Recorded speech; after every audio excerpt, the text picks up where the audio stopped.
Hey everyone, and thank you so much for clicking on this video. I wanted to give you all a heads up that during week 16 and 17 of this update, I will be discussing the death of my mother. The timestamps are from 16 minutes and 25 seconds to 25 minutes and 23 seconds. Thank you all so much for watching, and I hope you enjoy this update. Hey everyone, and welcome back to the Fortitude Fix. I hope you're well. My name is DaShanna, and in today's video, I am bringing to you my 4-month pregnancy update. I am super excited. As you all may know, I am pregnant with our second baby. Our first is Nova, who will be 20 months old when this baby is born. So I will have 2 under 2, y'all. I am still trying to figure out how we're gonna work that. But a little bit about me before I get into it. I have sickle cell disease type SC. I also have a large fibroid, just like I did with my last pregnancy. I did not have any surgery to remove it. And I am documenting this pregnancy on a month-by-month basis. If you are around for Nova's pregnancy, I documented every single week. And then I found, honestly, things weren't changing as much from week to week. So we are doing monthly updates with this baby. Here we are in month 4. I'm gonna be taking you through week 13 all the way to week 17. I forgot to tack 13 onto last month's update, so I'm just gonna throw it in here. So 13 through 17, about 4 months of pregnancy. So let's go ahead and get into it. Don't forget to click that subscribe button. I am this emoji close, y'all. This emoji close to 3,000 subscribers, and I am so excited. Thank you all so much for being here and for subscribing to my channel. Leave a comment down below and let me know what I should do to celebrate you all and celebrate 3K. Week 13, I took notes in my phone, so that's where we are going to start. I'm gonna pull up my baby app. I love this app. I'll leave it down below if you're interested. I just use this for the 80s and 90s nostalgia. It is totally me, totally my time frame, so I love it. I was born in the 80s, so let's get it done. I used what to expect, right? So week 13, baby is as big as a Pokemon trading card. I don't know how accurate that is, but it's cute anyway. So week 13 was the week that things really just kind of changed for our family. We had an appointment for my mom, and as you all know, my mom throughout these pregnancy updates has been ill. I am filming this a little retroactively, so I am much further along than 13 weeks right now, but I am going to get these videos up for you and get you all caught up. So I'm taking you week by week within these monthly updates. So in week 13, my mom did have a substantial appointment. So she had a couple of testing type appointments, and then there was the appointment that we actually found out that her illness had like progressed. And so that's that. We found that out literally the day that I turned 13 weeks. I drove my mom and my stepdad up to her oncologist, and so we got that news then.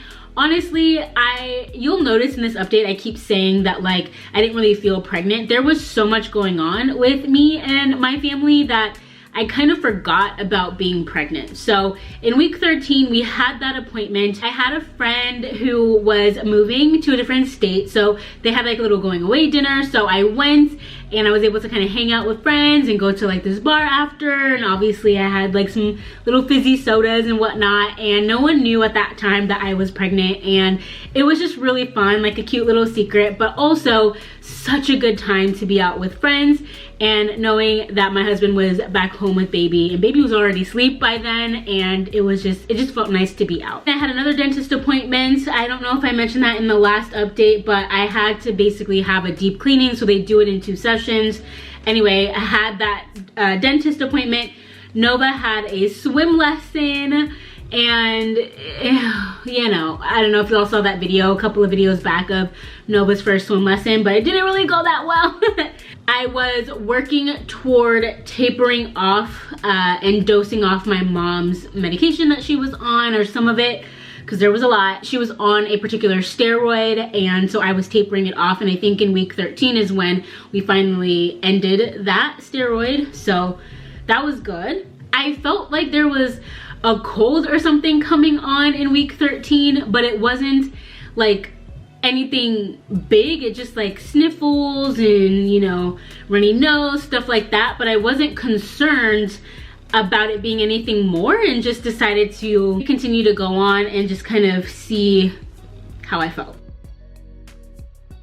Okay, let's go ahead and get into week 14.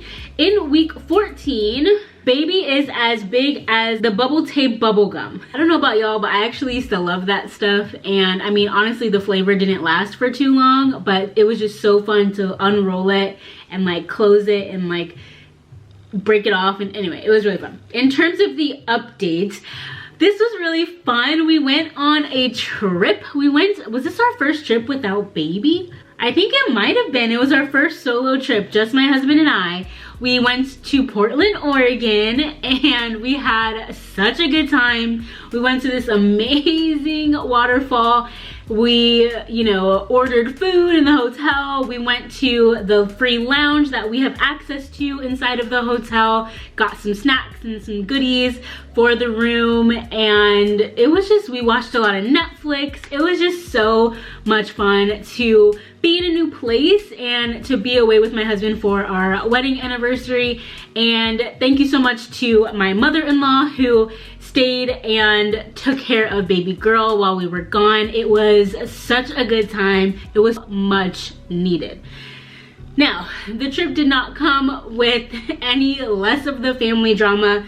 I got a call from the fire department while I was in Portland, and they told me that they were at my mother's house, and I literally freaked out because that was one of my worst fears about going. Even though this trip was like 3 days, like I was freaking out about leaving and something happening. So I got a call from the fire department, and the gentleman was so nice, but I was still very worried, and I was trying to figure out what had happened. And so my mom had a caretaker at the time who was there with her and called because you know, my mom was exhibiting some behaviors that were a little different, and really just wanted to see what was going on. My stepdad was at work, I was out of town, and so they were calling me to ask me some questions and to figure out what they should do. That was very scary. I knew that I was like gonna have to get back home and really just, you know, hit the ground running when I got home in terms of taking care of my mom. But I did have a really good time. We ate donuts and we tried out some restaurants, and we just enjoyed each other's company. So thanks, husband. This is also where we announced our pregnancy with this baby. So we took a picture in the hotel, and it was just super fun, and we had a good time with it. I did notice that I had kind of a bigger appetite. I was hungry, but I was eating, but I was getting full really fast. So like it didn't make sense for how hungry I was to be so full so quickly. But of course, pregnancy. So I did notice that, and it was a good time. I had quite a bit of energy this week. Maybe it was just like getting riled up from traveling and just going and seeing new places finally, because it's been so long since we took any kind of trip together, especially without the baby due to COVID and everything. So it felt really, really good, and I noticed I had a little bit more energy, a little bit more like pep in my step, and it was, you know, a really fun week. But again, so many other things kind of like took away from me actually feeling this pregnancy in these couple of weeks. So I was still dealing with like the sniffles and all of that, but there wasn't any other real symptoms in week 14. Okay, week 15, my app says that your baby is as big as a cootie catcher. Y'all, if you don't know what a cootie catcher is or how to make one, ask your auntie, your big sis, somebody. They know what it's about. And oh my gosh, I haven't heard of that in such a long time. A cootie catcher. Wow. Oh, nostalgia. So in week 15, my mom actually had a couple of appointments on the exact day that I turned 15 weeks. So I went to her house for one of them, and then I had to come back and finish working at my place, and then I came back in the afternoon for her second appointment, and then I left and came back to finish working. I had also had this exact same day, I had some dinner plans with some of my line sisters. I was really excited to see them and be with them and catch up because it had been so long. And honestly, I was dealing with a lot of this stuff with my mom in private. People may have known that my mom was sick, but honestly they didn't know the extent of it, and they didn't know diagnoses or anything like that. I was dealing with a lot of it in private with close family members, my mom's best friends, and you know, my husband and my in-laws. And so it took a lot for me to reach out to them and say that I wanted to hang out, because it was just so much easier to kind of deal with all of this quietly and not have to talk about it, and you know, just kind of turn inwards. And that's kind of my personality as like an introverted person, but also when I'm dealing with things is to try to just like hunker down and survive. And you know, my husband had been really trying to help me rely on my support system and on my friends, because they want to be there for me, and I think it's really hard for me to like accept that, I guess, or I don't want to be a burden on people. And so I texted them and I was like, let's go out, let's do this, let's do that. And so I made it a point to reach out and set a date. So on this exact date, I was ready to see them and everything. But when I came back home to finish working after her second appointment that she had, I got a phone call from my mom's best friend, who I call my aunt. So my aunt gave me a call, and she had, you know, stopped by the house, and she had noticed that like my mom was different than she had been. And so, you know, she had seen my mom every, couple of days as well. So she knows my mom very well. They've known each other since they were 5 years old. And she just kind of alerted me, you know, to just some things that seemed weird, just really weren't kind of in character for even my mom in this season of illness. And so I was really thinking about whether I go to check in on my mom or to go with my friends and check on my mom later. But there was such a pull to go to my mom, and I did. So I texted the girls and I said, you know, I might be a little late, but I'm gonna go check on my mom. And when I got there, I knew that I wasn't gonna be able to go. So I eventually texted the girls and said, I can't go, and I felt really bad about it, and I can't meet you. And because it was pretty last minute, like it was, you know, I should have been on the road halfway there by that time, you know, to cancel on them. And so I felt terrible. But I just absolutely knew I needed to stay. And so I'm glad that I did. I ended up having to call the advice nurse, who then told me that I needed to call 911, and I did. And that was the night that my mom was taken to the hospital, and she was taken to the ER, and she was admitted into the hospital that night. And so that was a super eventful day, and such a way to kick off week 15 of pregnancy. I can't even really fathom it still. So throughout week 15, it was really tough because things kind of took a turn, and there were some treatments that were set up for my mom, but because of everything that she was exhibiting, she was no longer a candidate for the treatments. There were super tough conversations that had to be had, and with her and with doctors, and I had to sign some paperwork on my mom's behalf, and I really needed to know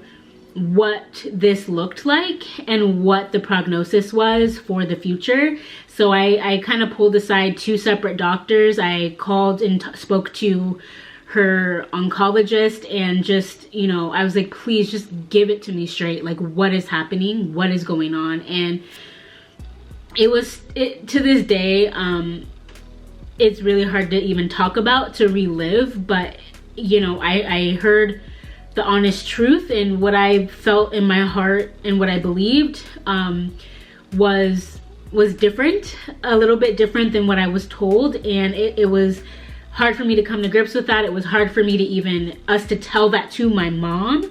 And many things had to be decided upon literally that week.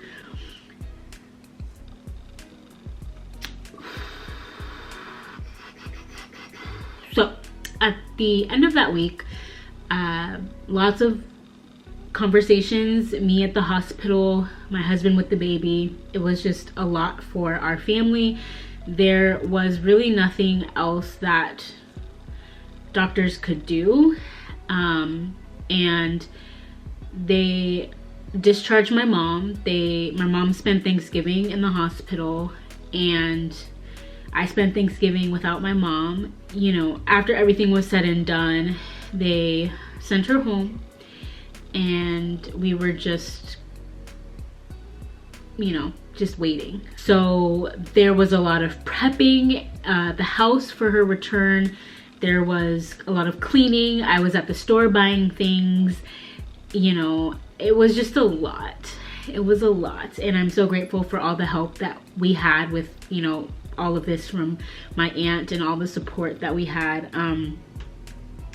Lots of hard conversations with everybody in these systems, you know, different kinds of nurses, doctors, you know, other staff, social workers. Like, it was just a lot for me to deal with. And I was pregnant, you know, still pregnant, and working and doing all of these other things. In terms of pregnancy,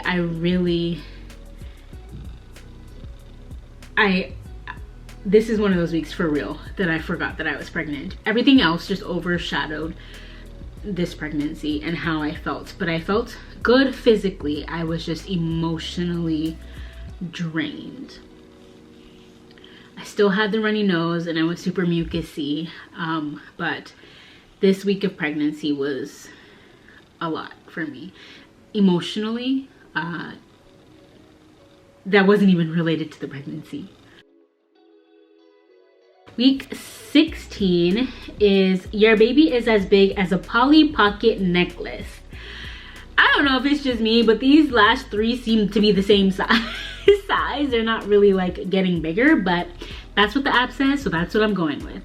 My mom was home. So the day after I turned 16 weeks, she came home, and we had hired a caregiver who was a live-in caregiver who was living at the house with my mom and my stepdad. We had a nurse who came almost daily to check my mom's vitals and check for things like bed sores and things like that. We also decided on stronger pain medications for my mom. So at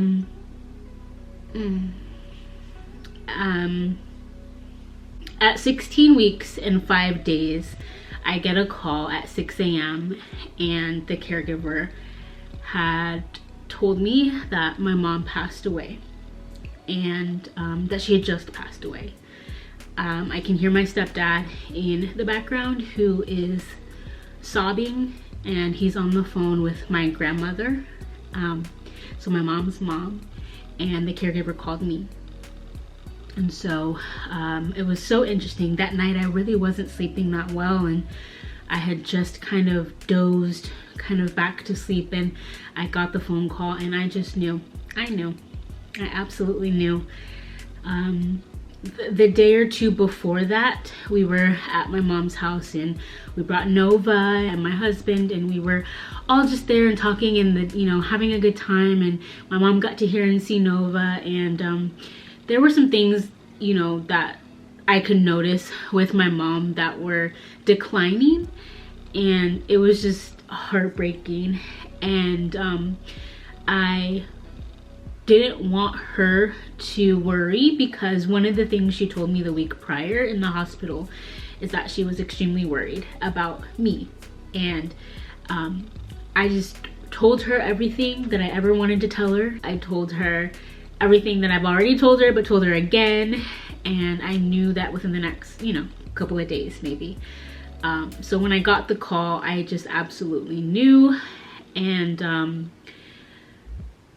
I can't even explain how I felt, but my husband knew, because the phone rang, and I have certain people where when my phone is on silent, it'll override. And so the caregiver, my mom, and my stepdad were a few of the people that my phone would override for. And so luckily I was awake anyway, but when he knew, when there was a phone ringing, before I turned off the do not disturb, he kind of, you know, he sat up in the bed with me and he heard everything. And you know, Nova was still asleep at the time, and I just jumped up and I just started getting ready. I threw whatever. I think I had a coat that I wore to Portland that was huge, some sweats. I think I put some shoes on, but I didn't have socks. I just kind of like, you know, my scarf was still on my head, and I just like ran out of the house. And you know, my husband prayed with me before I left, and you know, was wondering if he should come with me, but I said no. He did come after the baby woke up, but I got there. I swear I could have teleported there. I got there so fast. And you know, my stepdad was still on the phone, and I went over to my mom and I gave her a kiss. And it was just really hard. And my stepdad was really distraught, and so I had to handle business. And there are things that when a person passes away that you have to do, and so I had to notify like all the nurses and everyone who was like coming to check on her, and we had to call them as opposed to 911 because that's what we had decided upon before. And so we had to figure out kind of who was gonna come and where she was gonna go and all that kind of stuff. So that's what happened in week 16 of pregnancy. I had a prenatal appointment scheduled for like 2 days before that, but I just knew that I probably wasn't gonna make the appointment, and so I moved it to later in the week. And my appointment was on Monday, and my mom passed away on a Wednesday, and my new appointment was Friday. I obviously wasn't working. I took the day off, and I took the next few days off, but that's all I remember about week 16. I still felt kinda sorta, you know, runny nose-ish, but I was just in a whole nother place. Yeah. So in week 17, my app says that your baby is as big as a Pop-Tart. And I don't know about y'all, but it's strawberry Pop-Tarts with the frosted top only in this house, okay? My husband will beg to differ, but it's all about that strawberry frosted Pop-Tart up in here. So week 17, I had my prenatal appointment, and I met with my OB in person, and I let them know that my mom had passed away. And so she was really shocked. She was like, just since the last time I spoke to you, this happened? And I said yes. And you know, we talked about that a little bit, and we got into the visit. I had gained 4 pounds, which is on par, they say, but it really, like, in my entire pregnancy, I think up to that point, I had gained 4 pounds. And so baby's heartbeat was 147 BPM, and baby was moving a lot. And so my OB was like, oh, we got a runner over here. So that's interesting. We'll see when the baby comes how they are. And she also scheduled me like a same-day COVID test just to be sure, because I had went out of town prior, but I knew the symptoms of COVID, and the symptoms that I had just didn't really match. And so I went, after that appointment, I you know, went to the other location and got a COVID test, to which it came back just a couple of days later as negative. So it wasn't COVID, which I knew, but it's just like, it's just a thing, it's a pregnancy thing. And I've actually heard of people being like sick their whole pregnancy, not like morning sickness sick, but like cold sick, but it's not anything that ever goes away, like no matter what. So that's kind of what I had. This was also the week that I had to deal with informing people and dealing with like the church and the funeral, meeting with like, say, my mom's supervisor, I guess you will, in the church, because you know, my mom was a pastor, if you didn't know that. And so, you know, dealing with all of that and answering lots of questions and trying to figure out the program for the funeral, the date, time, the location, as well as you know, getting pictures for the actual program. I solicited the help of my god sister to write the obituary because I just could not bring myself to write it. So I gave all the information that goes in an obituary, and my god sister wrote it. And I had like 2 or 3 people like copy edit it, and I had to select clothing, I had to select jewelry, I had to select makeup and hair for my mom. And I took all of that to the funeral home to submit to them with direction of what to do. That was a lot. That was a lot. My mother-in-law was here to help take care of Nova, and my husband was working in person that week. So I'm very glad for the additional help and support and love during that time. That was month 4 of pregnancy for me. I know this video is probably not as pregnancy focused, but to be very honest with you, it's like my body just went into go mode, and I just knew what I had to do, and I was carrying this baby, but I wasn't thinking about my symptoms. I was thinking about the health and well-being of my family and my mom. So this month was a lot, but I do have some exciting things coming. So make sure you continue to watch these pregnancy updates. Make sure you just subscribe to my channel if you haven't already. There's some good stuff coming. Lord knows we could use it. So thank you all so much for watching. If you made it this far, you are a trooper, and I appreciate you so much.